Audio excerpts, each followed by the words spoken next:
Warning: the following video contains explicit language, which may be offensive to some viewers or inappropriate for children. The content within this video is intended for mature audiences only. Are you ready?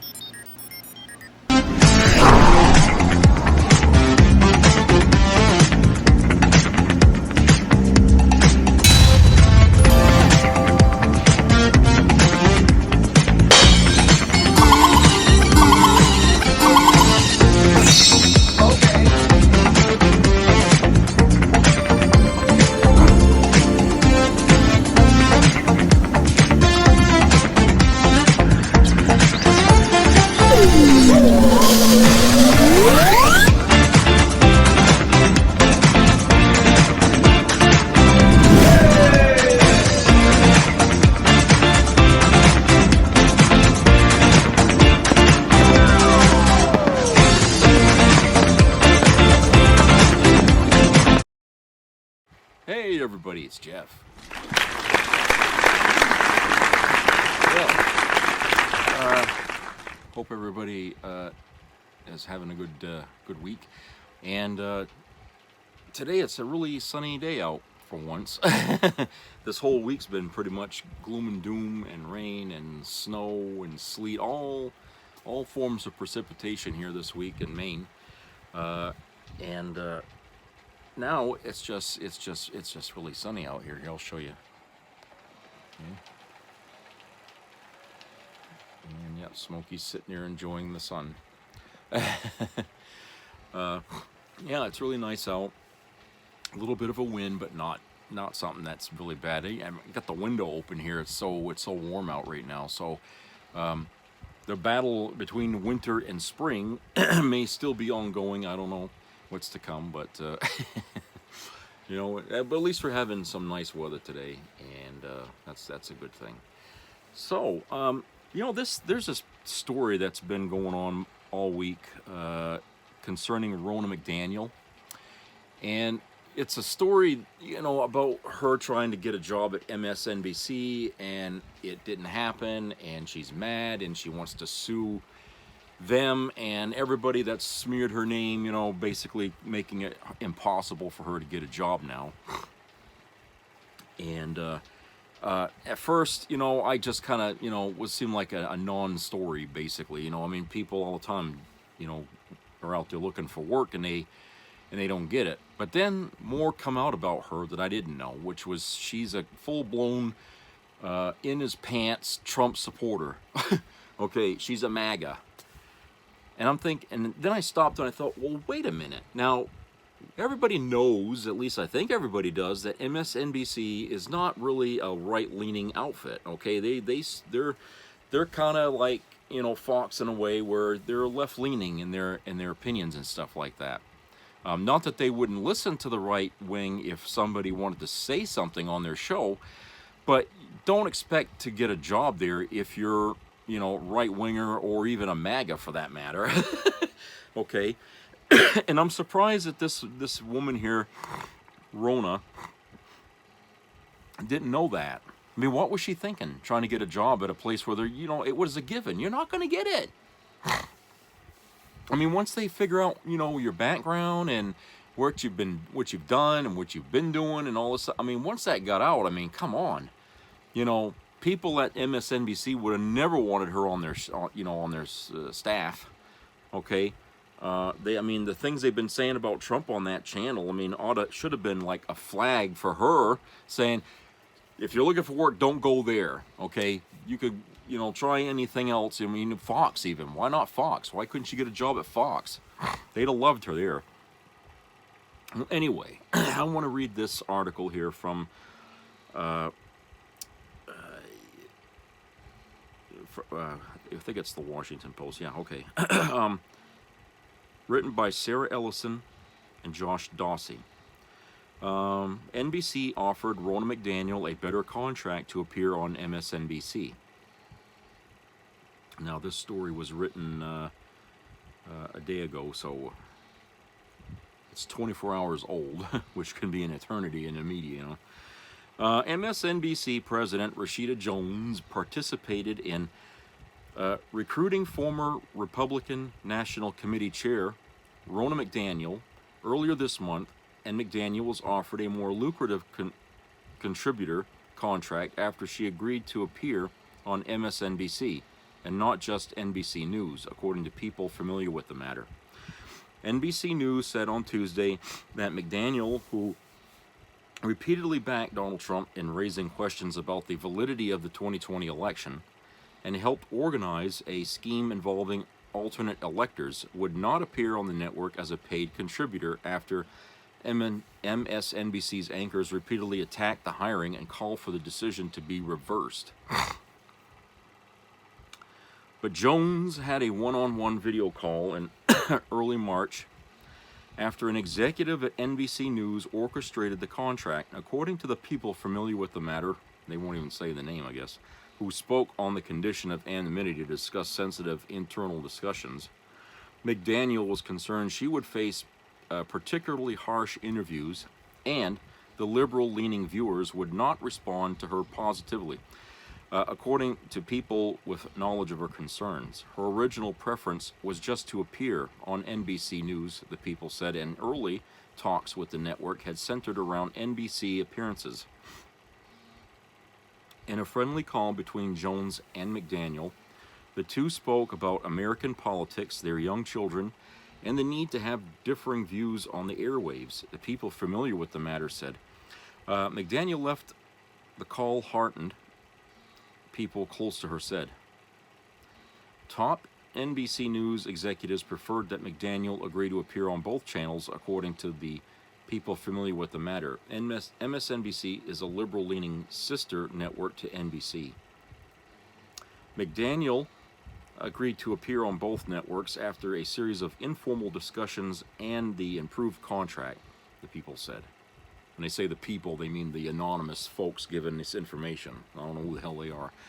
And NBC executives, including Reba Blumenstein and Carrie Budoff Brown, led the hiring process.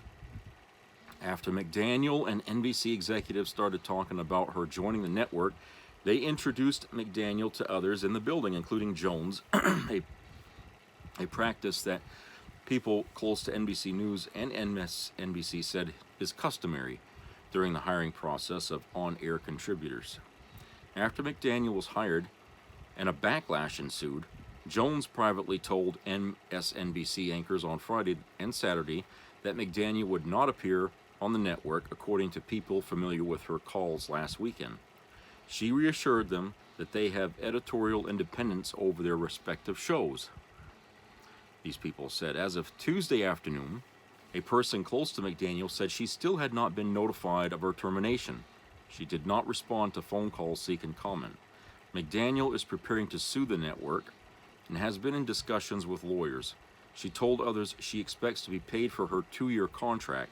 She has expressed dismay to allies that she was treated shabbily by the network after they heavily recruited her, according to people who have spoken to her, particularly by executives who personally wooed her. McDaniel's relationship with top NBC executives began last fall, according to people familiar with what took place.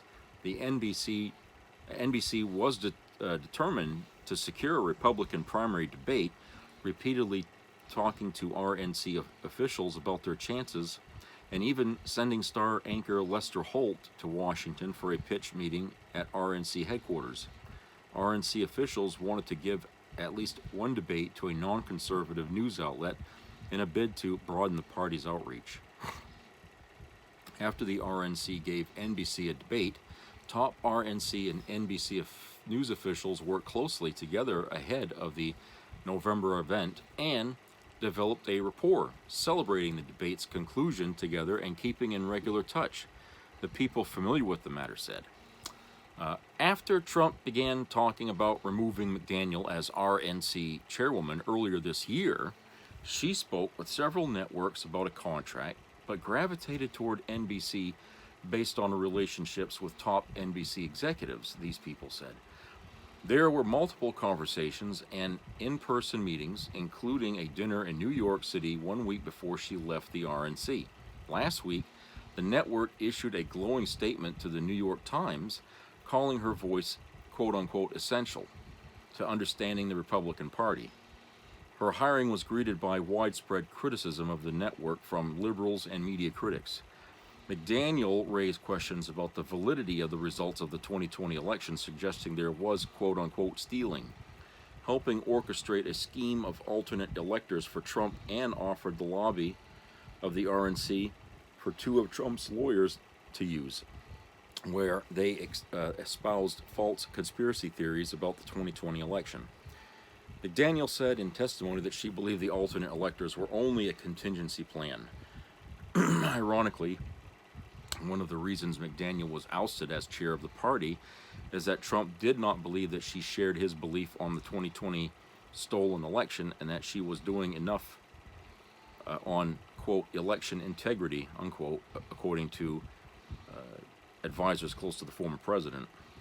Quote, to be clear, we believe NBC News should seek out conservative Republican voices to provide balance in their election coverage, unquote, co-host Mika Brzezinski said Monday on NBC's Morning Joe. But it should be conservative Republicans, not a person who used her position of power to be an anti-democracy election denier, unquote. In recent days, Trump advisors have asked RNC employees if they believe the election was stolen, making it a litmus test of sorts for being employed at the RNC. On Sunday, after former anchor Chuck Todd criticized McDaniel on Meet the Press, citing her actions after the 2020 election and accusing the RNC of gaslighting during her tenure, NBC News reached out to McDaniel and her team to offer apologies. A person familiar with the matter said executives signaled to McDaniel that they would stand by her and it would blow over. But McDaniel wanted to issue a statement on Monday after Morning Joe anchors attacked her and other criticism grew. She was dissuaded by NBC from doing so, according to a person familiar with the matter. The statement would have been benign and said that she was looking forward to sharing her perspective on air. McDaniel learned from her agent on Monday that NBC was likely to cut ties. She's expressed surprise to others that her agent represented others at NBC News, and she soon began looking for a lawyer. Okay, so that's the story there. Again, why trying to get a job at a place that's not going to take her seriously no matter what she says? I mean, let's just put aside the fact that, you know, the support she was giving Trump and all that, and supporting his lie was ridiculous. Okay, the idea that, you know, a MAGA, as she is. She's a MAGA, maybe not MAGA enough for Donald Trump, but still a MAGA, trying to get a job at a liberal news outlet. I mean, come on. You know, what she should have expected the backlash was going to be brutal on her against such a thing, you know. This is where, you know, you wonder about some people's common sense, you know, and you know, and the way they think. You know, I mean, what the hell do you do, you know, with somebody like that? I mean, they come knocking on your door, you know, and you try to treat them nice and everything, and then you find out from other people, oh, wait a minute, you don't want her on the staff because, you know, she was, you know, involved with Trump like this, and she was backing him like that, and she's, you know, going around backing up his propaganda. You know, it's going to make our whole network look bad. You know, like, oh, the Republicans are taking us over, you know. And it would have looked that way. I could just imagine her first day on the job, you know, at MSNBC, and all of a sudden you're going to hear comments from people saying, oh, you see, the right wing is taking over, you know, the last bastion of liberal thought. You know, they're just, you know, or MSNBC's always been Republican and this is the proof, you know. You know what I'm saying? It's going to taint them. And you know, it's a private business. They can hire whoever the hell they want, okay? Nobody who gets rejected from an application has any right really to sue them, okay? Because if there's something they don't like in your application, they don't have to hire you, okay? That's the point where, you know, their rights supersede yours. Yeah, you want a job, fine. You're not entitled to a job. You just got to look for it, you know, until you find the one that's yours. I mean, in this case, she thinks she was entitled to that job over there, And she just I think she's taken it too far. I mean, there's got to be other offers out there for her. I mean, look, what about Newsmax? What about that other Republican outfit that's what is it? I can't, One America or some fucking thing. I don't know where. I'm sure she could find a job where she can say all these things she wants to say and not get, canceled or fired. I mean, look at Tucker Carlson, for Christ's sake. Look how long he was allowed to say the things he said on the air. Okay.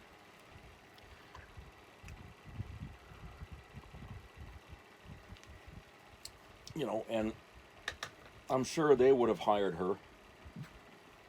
But, like I said, I come across that story and I'm like, what is the reason this keeps hitting the front pages? This story is really sort of a kind of a dumb story, by somebody who thought they could get a job as a Republican in a Democrat stronghold. I mean, come on. That story should have been like an open and shut case. It should have been, one day of that and then the next day a whole something else, okay? And instead, all week, well, actually, it's been longer than a week. This story's been in the newspaper, slowly building for about two weeks, I guess. And it seems like it's a story that ain't going away. And I don't know, I'm not sure why they keep pushing it out there. Rona McDaniels is like no fucking Ted Koppel or some Dan Rather or something like that. I mean, I bet a lot of people don't even fucking know who the hell she is, or but her name keeps coming up in the news, and I kind of feel like, well, what are they trying to do? They trying to make this into a celebrity or a story of the week? And when you had that accident in Baltimore, which really should be the talking thing, or the mess going on in Israel, which should be the dominating thing, I mean, come on. We're focusing on this crybaby here who's bitching that, oh, I should have got a job at MSNBC. They told me I had it and then they took it away. Well, too bad. If you'd have had any brain in your head and any common sense, you'd have known not to go apply for a job there. Jesus Christ. I mean, what the hell were you thinking? I mean, if she'd have asked me, if she'd have told me her plans, I'd have said, don't even bother, Rona. Don't even bother, because once they find out that you're backing Trump, the answer's going to be no. Okay, that's the problem. She never should have went there.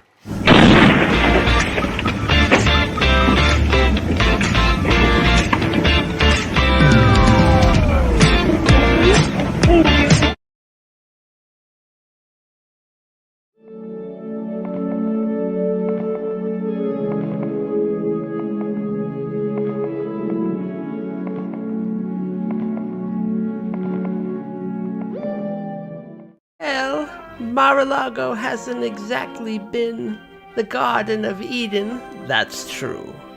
After all, what have we got here? He took a little loan, he had to overdraw. Some golf, a beach, a pool, a spa. Someone should have foreclosed on this place years ago. A bench, a tree. What's a ballroom? Or a boutique? People who pass through Mar-a-Lago only come here to bribe Trump. A golden toilet. Top secret files. What do we leave? Nothing much. Only Mar-a-Lago. Mar-a-Lago, Mar-a-Lago, undertaxed, overdone, Mar-a-Lago. Where else could MAGA plant its feet?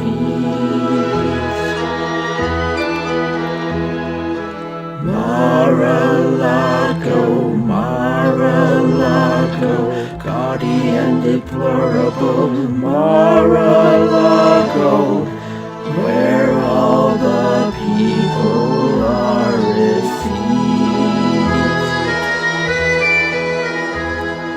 Soon we'll see that smirk wiped off his fat orange face.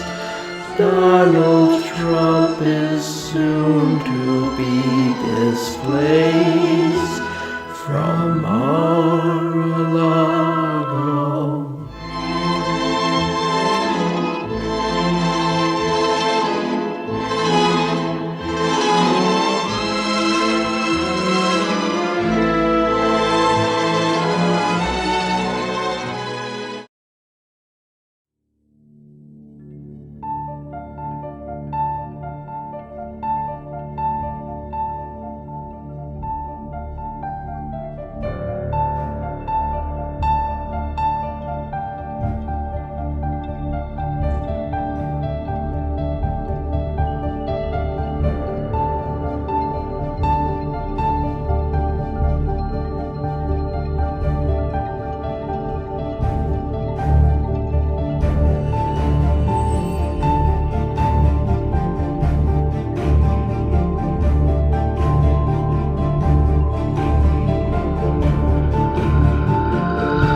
Be a part of the entertainment value of a lifetime.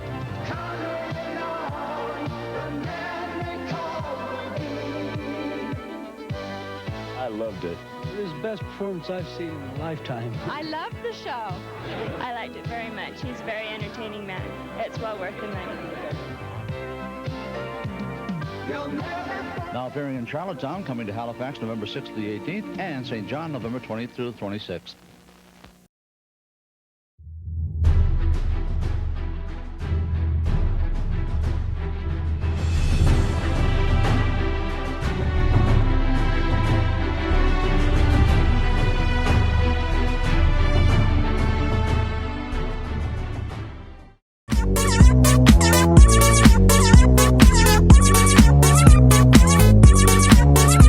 Okay, I don't know about the rest of y'all, but I just want to say here for just a little bit here about actor Liam Neeson.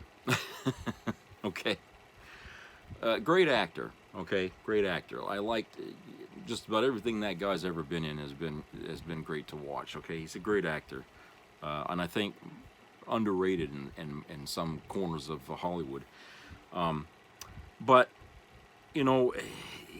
this movie he's in now, in the Land of Saints and Sinners, where he's again playing this angry assassin killer kind of guy. Doesn't he get tired of playing these roles? I mean, come on. I mean, it's like he's stuck in a rut here. It's like William. It would be like William Shatner always being the captain of some spaceship in some science fiction movie. The captain. Why is it Liam Neeson always being this angry Irishman, looking to go and kill people? I mean, and I think it's they kind of laugh about that a little bit, in Hollywood. They make fun of him, in a bit, about him in his, the roles that he's always getting all the time. But he used to get more, some different roles before, earlier in his career. He dabbled into different things, where he did well in. But now it's like Hollywood only sees him as this guy that's going to shoot you. And maybe this is good maybe this is what works for him. If this is what he likes to act, and maybe that's fine, okay? I'm just saying, as a fan of his and stuff, it's kind of, it's stereotypical, him being that all the time. And I doubt that Hollywood at this point would even try to put him in anything else other than something where he's not killing somebody, So I feel like, it's sort of like with happened to Arnold Schwarzenegger. Every movie he's in, he's beating the shit out of somebody or blowing things up and everything. He's become sort of the Arnold Schwarzenegger, of our times here, where all the films and stuff that he acts in, for the last 15, 20 years has been that kind of thing. It was, to see him as a Jedi in Star Wars would be kind of, that's weird. Even though at the time when he did, it didn't seem weird. It seemed like, oh, so he's going to delve into science fiction a little bit, So, but now, after a whole pattern of these, kill this guy, kill that, I'm gonna come and get you. You know, all these other movies. You know, you know, it's really funny because it just seems like he can't get out of that rut. So I just wanted to say that. I don't know, I just some opinion I have of the guy right now. So this story here from the AP about Trump's latest ridiculous attack on Biden here. This is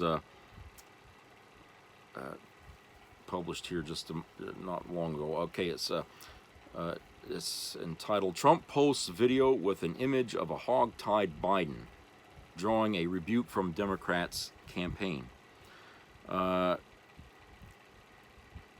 Presumptive Republican presidential nominee Trump drew criticism Friday for posting a video on social media that contains the image of a hog-tied President Joe Biden painted on the tailgate of a passing truck. The Biden campaign was quick to condemn the video for suggesting physical harm to the sitting Democrat president. Biden has portrayed his likely 2024 opponent as someone who freely evokes Nazi imagery with regard to immigrants, while also stressing in speeches that Trump's efforts to overturn his loss in the 2020 elections ultimately led to an assault on the U.S. Capitol. Quote, Trump is regularly inciting political violence, and it's time people take him seriously. Just ask the Capitol police officers who were attacked protecting our democracy on January 6, unquote, said Michael Tyler, the Biden's campaign communications director. Trump campaign spokesman Steve Chung responded Friday night, quote, that picture was on the back of a pickup truck that was traveling down the highway. Democrats and crazed lunatics have not only called for despicable violence against President Trump and his family, they are actually weaponizing the justice system against him. The U.S. Secret Service released a statement saying it, quote, does not confirm or comment on matters of protective intelligence, unquote. The former president posted the video on his social media site, Truth Social. His caption said the video was taken on Long Island, New York, on Thursday, when the former president attended the wake of a New York City police officer who was killed during a traffic stop.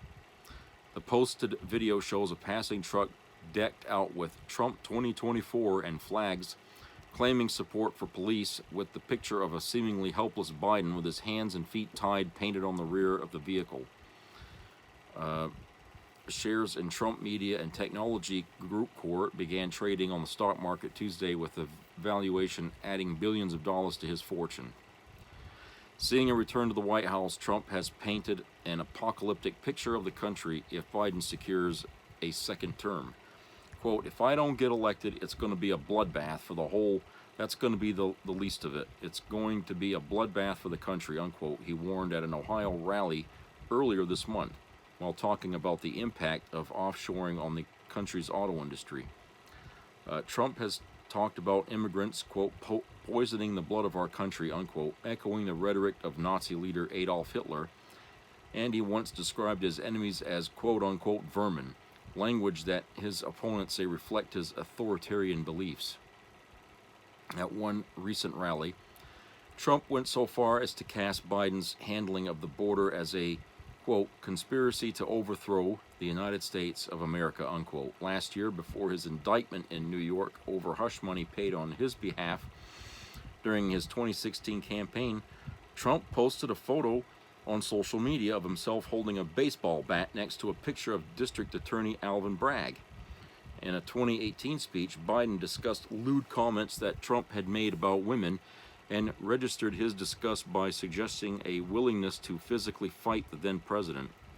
Quote, if we were in high school, I'd take him behind the gym and beat the hell out of him, unquote, Biden said at the time, adding that any man who disrespected women was, quote, usually the fattest, ugliest son of a bitch in the room, unquote.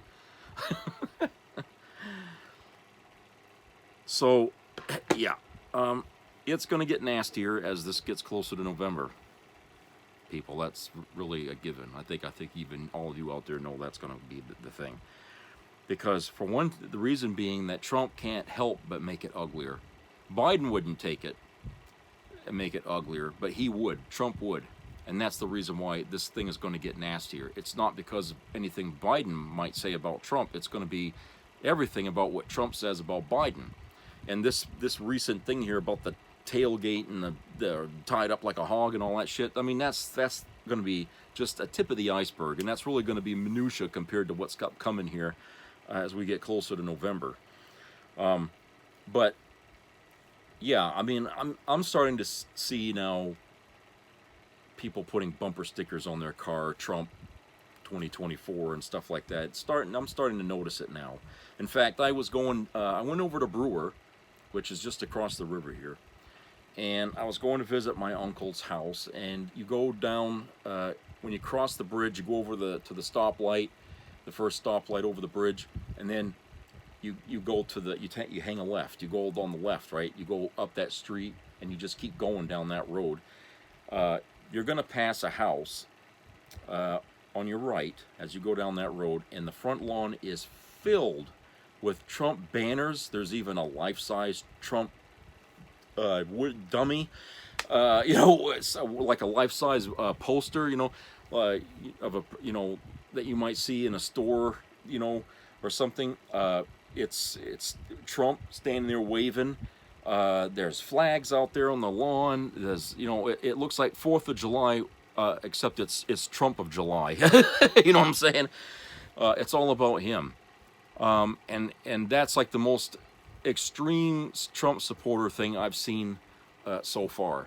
Okay, I haven't seen anything more than that, except for, like I said, a few bumper stickers, but it's starting to come out. But the places where there were Trump supporters during the last election cycle, there's nothing there. No signs, nothing. And believe me, they had a lot of signs. I mean, there's one home up on the Chase Road. It's just off of VZ here.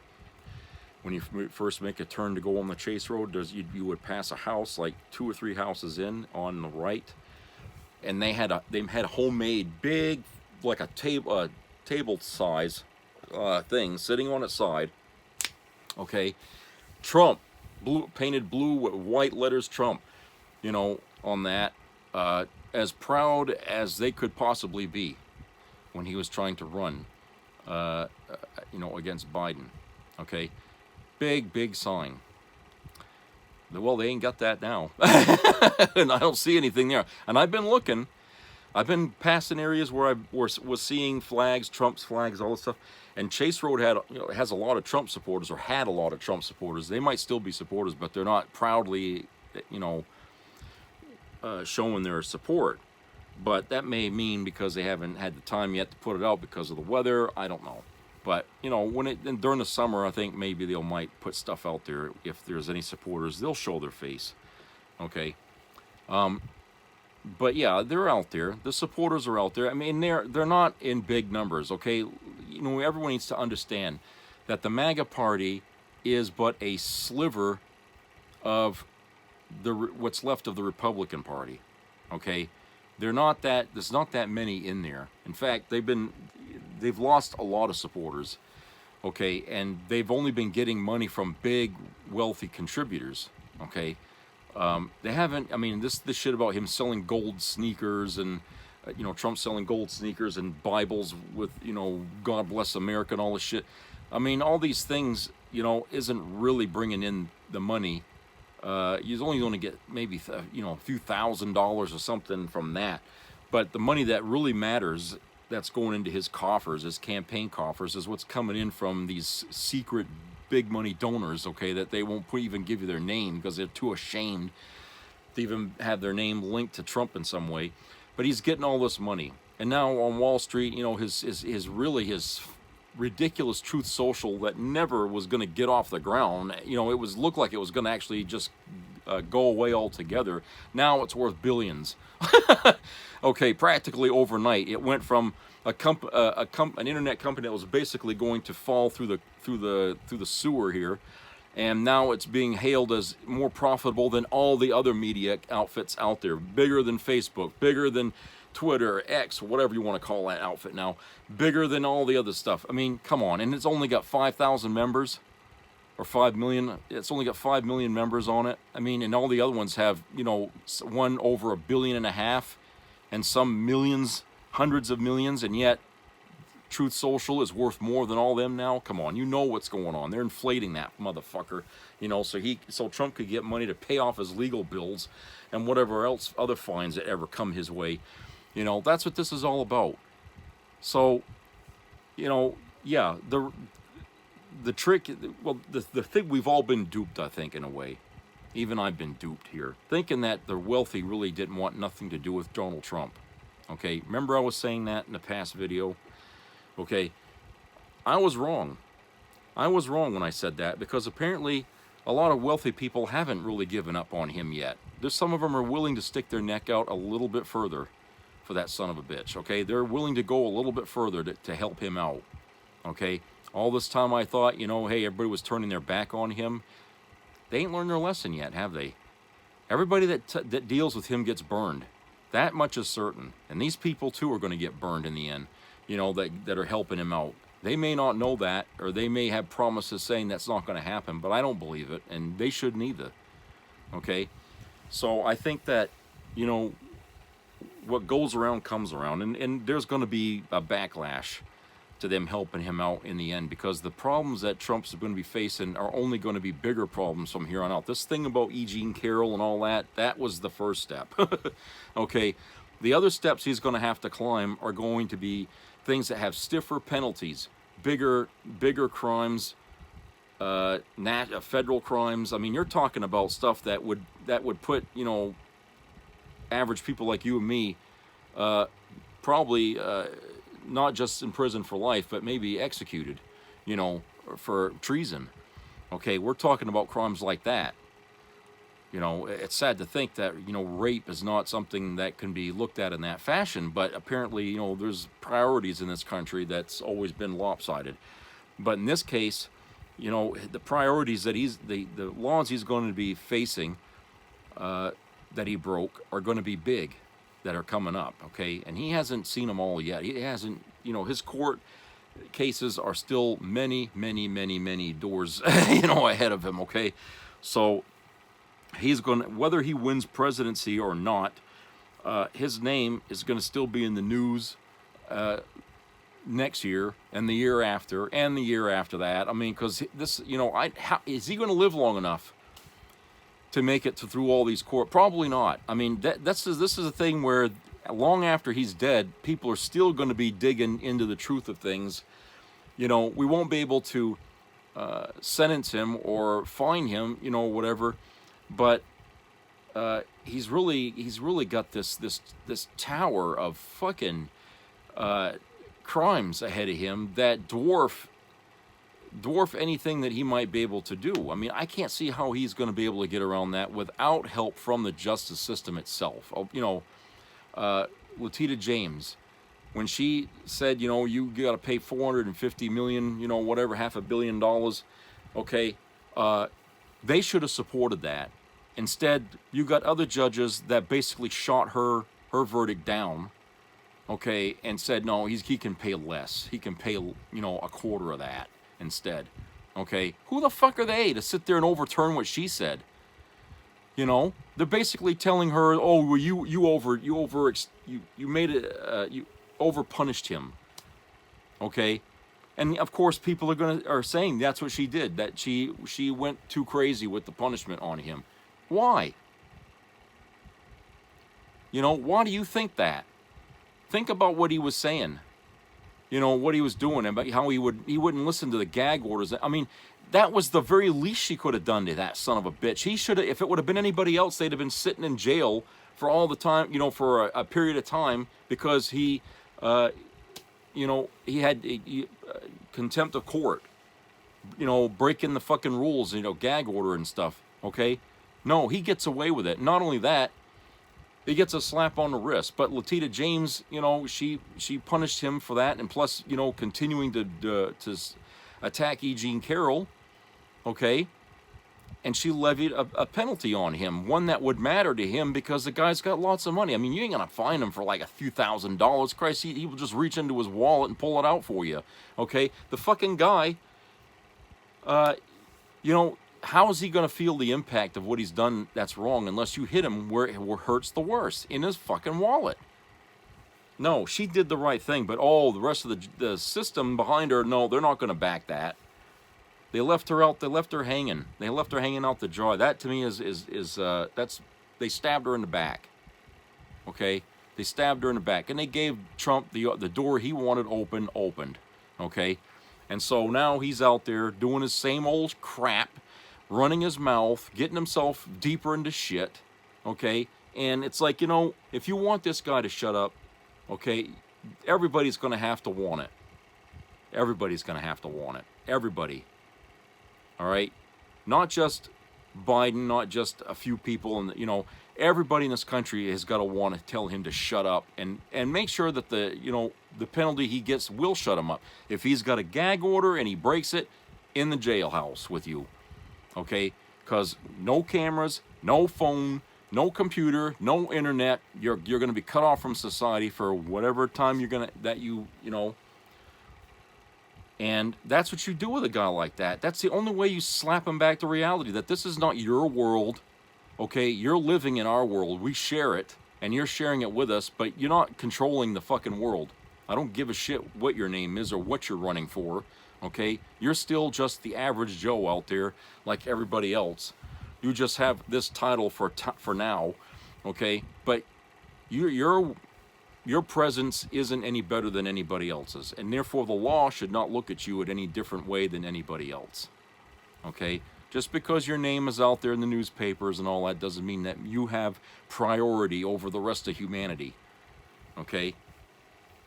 So stop quoting Hitler, stop going around making your Bibles and your fucking sneakers and all these other little stupid paraphernalia things here that you think people want of you.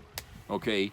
An ounce of your piss or some damn thing given to you in a goddamn vial. Okay, nobody wants to deal with you on that level. You're not a celebrity. Okay, you're just an old washed up businessman who couldn't really do a very good job with that. And a crooked politician, and that's all you'll ever be. Okay, you can't rise above that. You can't reach that apex of a mountain that Richard Nixon spoke of when he on his farewell speech. Okay, you're never going to reach that fucking hill because you don't deserve it. It takes more than just money to get up to those levels. It takes the kind of person you are. All right, and you're scum. You're fucking scum. That's all you are. You're just as scummy as some of the other damn mob bosses that's had to deal with the justice system. Okay, in fact, you ought to be celled up with some of these people. Okay, that seems to be what you want to be. You should have been a mob boss to begin with. I don't know why you didn't go that route instead, but no. Anyway, you're useless. Okay, you got no ideas. That's new. You got nothing to help to make this country stronger. Biden's already done all that for you while you've been out while you missed your second term. He's taken that second term of yours and he's done wonders for this country, things you can't even do. He's even undone some of your mistakes. And yet you're going around making him look like he failed at every damn thing he ever did.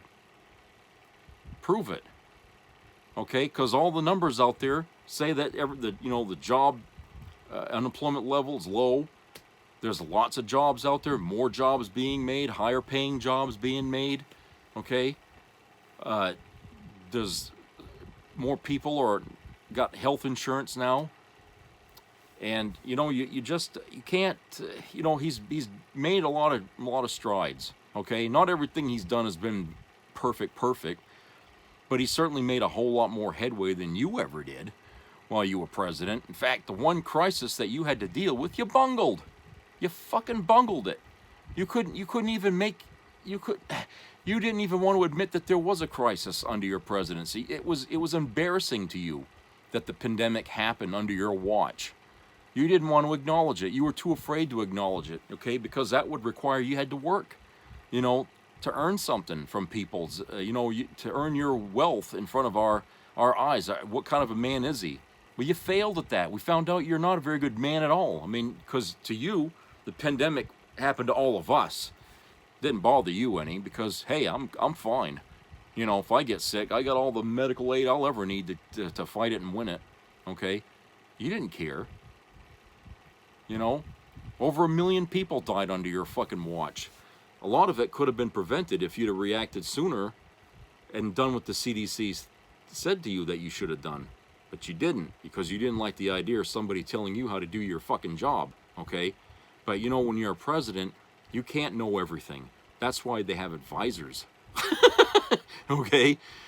You know, a smart person will always reach for help from somebody who knows more than they do about something, and you're too arrogant to do that.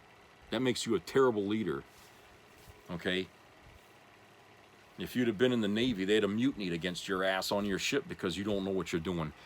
Okay, the thing of it is that's the problem with Donald Trump. You know, is you're dealing with a guy whose ego is weighing him down. Okay, his ego is weighing him down, and it shows. You know, plus his age is showing. Have you noticed that now? He's really showing his age a lot more now than he ever did. Okay, because of the court stuff and everything. And when he gives his rallies, he sounds tired. He sounds, you know, he's like he's a little bit drunk or tipsy or something. And he's slurring, and he loses. He has brain farts right in front of the camera. You know, he forgets what he's saying, you know, or what he's trying to say, or what the point was he was going to say. You know, he does that more now than ever. I mean, there's a whole, like on YouTube, there's a whole bunch of clips of, you know, like for about half an hour of clips of him, you know, stuttering and mumbling and saying things. You don't even know what the hell where he's going. You know, you don't hear that from Biden, though. Biden you know, his mind is pretty sharp for his age, okay? Sure, he ain't as energetic as he used to be, but who the fuck is at that age? You know, Christ. You know, when you turn 60, you ought to start feeling it, you know, that you're slowing down some, okay? Well, Biden, he's still out there. He's still doing what he can. And look, he's got a staff. He's got people that are there to help him along as he goes. Okay? And he ain't ashamed to admit it or to give credit where it's due. Trump would never do that. No, it's all got to be about him. Everything that happens has to be him. He has no staff, right? He can do it all. He's the king, right? The king! He's the fucking king! You know? That's what he wants. He wants to be the king of the United States, not the president. The king, you know. Christ. Anyway, I'll talk to you guys another time. So take care of each other. Be nice. And keep your ears open there for any health matters that come around. So I'll talk to you later. Bye-bye.